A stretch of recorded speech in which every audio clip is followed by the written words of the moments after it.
काय करू? खूप रेस्टलेस वाटतंय. कितीही नाही म्हटलं तरी आता सहन होत नाहीये.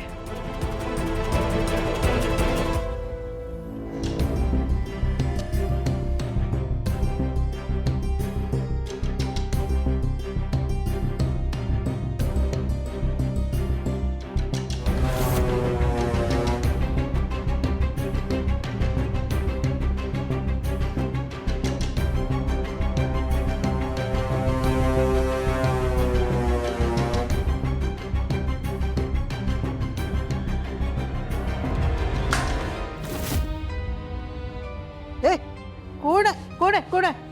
कोण आहे? काय ग? काय करतेस? पाणी पित होते अगं, तहान लागली होती ना. दे, मला पण दे थोडं पाणी दे.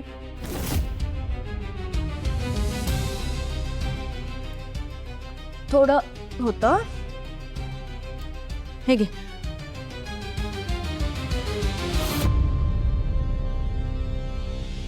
काय ग हे? वाजले किती? अगं झोप ना. काय पण तू ना, झोप लवकर.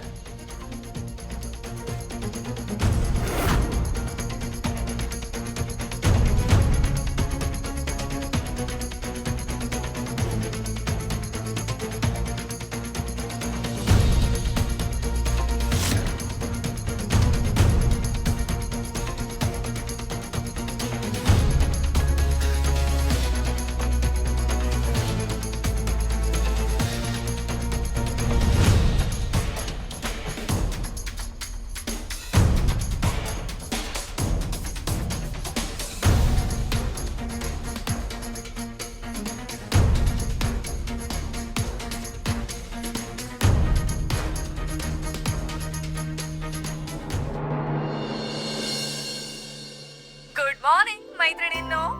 Good morning Madhushree. वेल मैत्रिणींनो, आज मला जगातल्या सगळ्यात सुंदर, निर्मळ आणि निस्वार्थ नात्याविषयी बोलायचंय. ओळखा पाहू ते नातं कोणतंय? मैत्रीचं? करेक्ट, मैत्री. अहो, जगात मैत्री इतकं सुंदर नातं नाही. प्रसिद्ध लेखक पु ल देशपांडे यांनी सुद्धा मैत्रीविषयी खूप छान लिहून ठेवलंय. ऐकायला आवडेल? हो नक्कीच. रोज आठवण यावी असं काही नाही. रोज आठवण यावी असं काही नाही. एवढंच कशाला, रोज बोलणं व्हावं असंही काहीच नाही. पण मी तुला विसरणार नाही ही झाली खात्री, आणि तुला याची जाणीव असणं ही झाली मैत्री. वाव, कसले सुंदर ओळी आहेत या. हो ग. कोणाच्या आहे? धमे, पु ल देशपांडे यांच्या. तिकडे आहेत ना एवढी पुस्तकं, ती वाचायची असतात म्हणून सांगते, जरा वाचत जा. वाचेन गाई.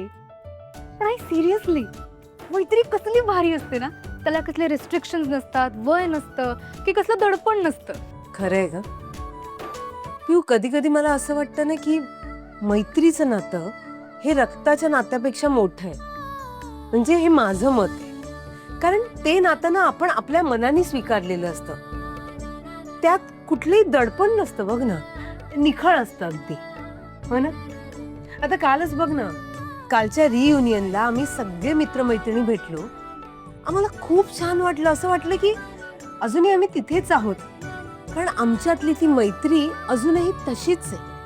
आई, तू खूप एन्जॉय केला असशील ना. अगं खूप एन्जॉय केलं, खूप मज्जा आली. आणि तुला माहिती आहे का, आमच्या कॉलेजमध्ये एक मुलगी होती, आम्ही त्यावेळेला तिला ब्युटी क्वीन म्हणायचो. ती भेटली, अजूनही ती तशीच आहे, अगदी तशीच. शनाया नाव आहे तिचं. उडत गेली हा ती शनाया बिनाया. माझ्यासाठी माझी आई जगातली द गॉर्जियस वुमन आहे आणि कायम राहील.